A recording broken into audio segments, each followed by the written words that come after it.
4/78।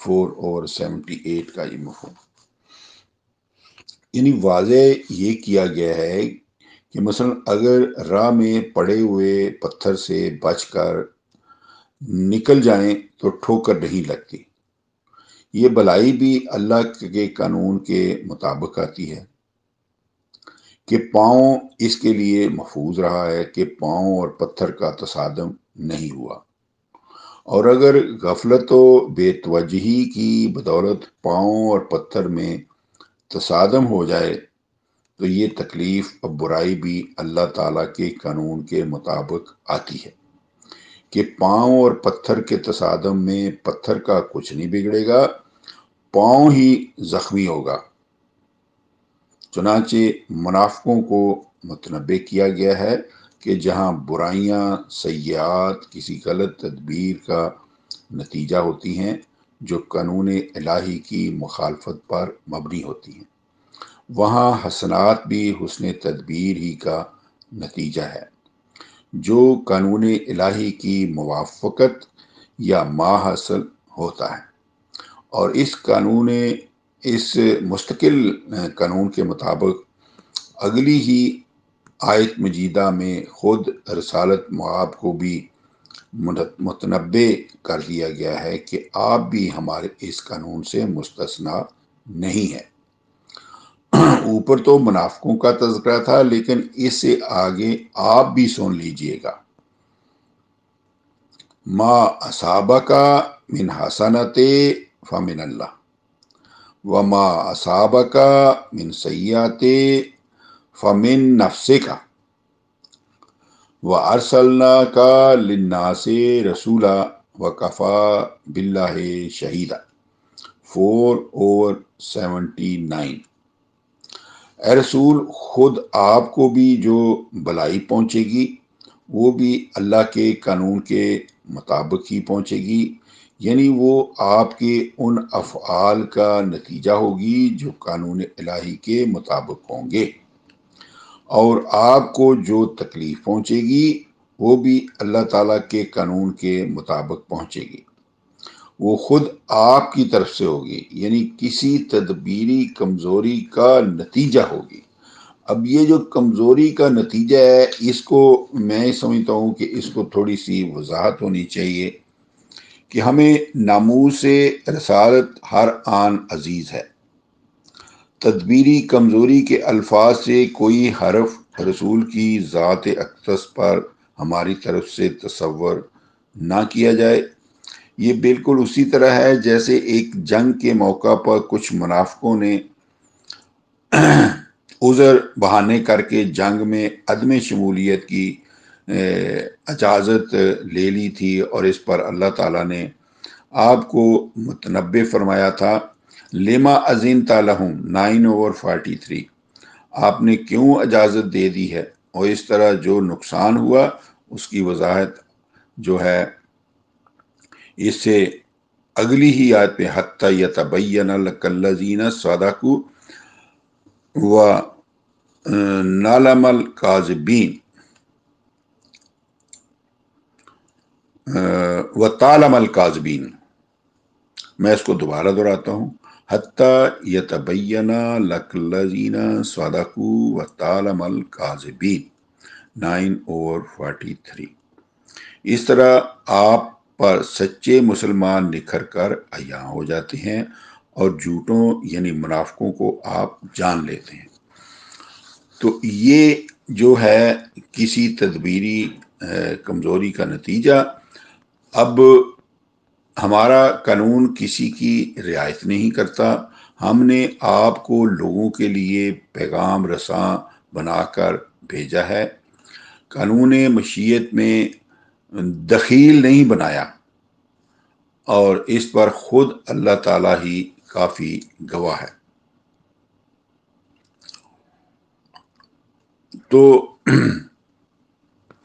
ہم نے اوپر جو بحث ہے اس میں ہم غور کر چکے ہیں کہ اگر روایاتی تراجم کے مطابق یہاں لفظ اللہ سے مراد اللہ کا قانون نہ لیا جائے تو پھر